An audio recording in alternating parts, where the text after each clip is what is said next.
All right, so you're under contract, and now what? Inspections and appraisals are probably the biggest thing when it comes to going under contract. They're critical steps, but they're also pretty confusing. Hey, my name is Ben Quann. I'm an associate broker here in Virginia, and today we're going to be breaking down everything with inspections and appraisals step by step so you know what to do next. I talk to people all the time, and they talk about their inspection, and especially with, like, say, the VA guys, so veterans. They'll say, well, the VA inspected my house. And that's somewhat true, but not really. What we're really looking for is, say, the home inspection. How did the home inspection go? Which is more thorough. Some people didn't even get a home inspection, and they just relied on that appraiser to go in and inspect the house for the bank. While I like inspections and I like appraisers, you got to be aware of both. So they're two different things. Let's get into it. And so when I'm talking about inspections, for today's purposes, we're just going to be talking about home inspections. And when we're talking about home inspections, the key purpose for a home inspection is to do a deep dive into that house and talk about getting up in the attic, getting on the roof, getting in the crawl space, checking the plumbing, checking the electrical. A home inspector's key purpose is really to note everything that they find deficient with the house. They're never going to be experts about everything. They won't be able to comment on everything. But what they will say is, hey, something's going on with the foundation. You should probably have a structural engineer look at this. Or, hey, I saw some termite tubes down in the crawl space. We should definitely get a termite inspection. They'll have a general overview of everything, how long an HVAC system usually works for, or your heating and air. Say we get on the roof, there's a couple different shingles. What is the age expectancy out of that roof, and how old do they think it is? That's something I might go back to a seller and be like, hey, when did you get this roof replaced? And we try to verify it by two different sources. This is one inspection that I never really want you to waive. I also like you to be present. Now, people buy houses all the time overseas when they're deployed and everything, and never get to do the home inspects. But I do like people to come in. In fact, I'm doing one tomorrow, and the guy is flying in from Ohio to be here. He's also got his dad coming, who lives in Virginia, to come check it as well. Now, hopefully, if you've done your homework and you picked the right realtor, they're going to help this process along and make sure that it gets everything scheduled, and they'll be there to let the home inspection in. They'll also give their opinion, although I will say realtors' opinions don't really matter too much here. Even though I know how to build houses, everything else, I'm not an expert in that study. So again, we're going to rely on that home inspector a little bit more than, say, my opinion.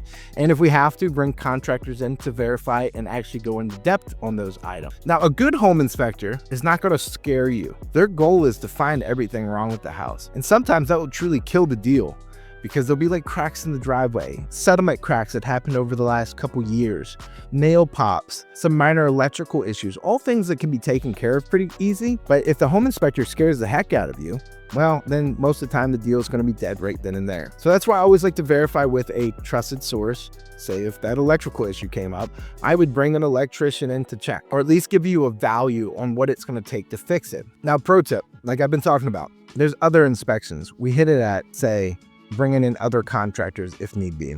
We talked about termite inspection. That should be its own class. Most loans require that anyway. If you're on septic, if you're on well, those are things that outside specialists need to take care of, and that should be built into your contract. Before we end on the home inspection, we should talk about general costs. Now, it is kind of dependent on how big the house is. If the home inspector is going to have to spend 2 days in there, it's going to be more expensive. But on average in our area here in Virginia, you're going to see somewhere between 400 to say 650, somewhere in that ballpark. You get into a gigantic house and they will go up into the thousands, but generally a 2,000 square foot house is going to probably be about $400 to $500. All right, now let's get into the role of an appraisal. An appraisal's role in this whole process is to verify with the bank that they're making a sound investment. It also protects the buyer from overpaying on that property. And here's how it works. The bank's going to order a third-party independent contractor to go out and verify a few things. We're looking at price mostly and the value of that house, but they're also looking for obvious reasons on why something's going on with that house, whether it be a roof leak and they can see water coming into the house, or maybe the shingles are all ripped off, huge foundation issues, cracked glass, missing flooring. A big one that comes up is handrails, whether they be on the steps or porches or decks or things like that. I've been hit with peeling paint before. One time we had to go out and clean out a lot of peeling paint off the house because the bank just wouldn't loan the money on it. And again, valuation. So they're going to try to find comparable sales in the general area. So if you're in a neighborhood, they're going to try to stay in that neighborhood. If you're in more rural land, it might go out a couple mile radius around that house, but they try to keep it in the same zip code, the same county, and try to be as comparable as possible. They're not going to look at a 1,000 square foot one-story house versus say a 3,000 square foot 3-level house. That's just not a comparable sale. They cost totally different to build. And so that's where, again, they're going to try to keep that house the same as possible. Now in 2008, it was the Wild Wild West. We used to be able to pick the appraiser and stuff like that. That was before I was in business, so I'm just hearing stories, right? Now it's completely different. Most loan officers or loan companies will have an appraisal desk. That's who's going to order the appraisal, and it essentially goes out and an appraiser grabs it.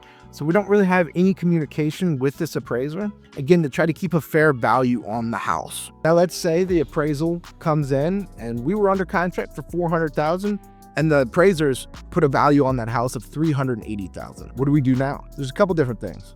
1, the seller drops the price. 2, the buyer comes up to the appraised value and has to pay cash on top of that loan. So in our case, the 400 to 380, they would bring an extra 20 grand to the table at closing to pay the price.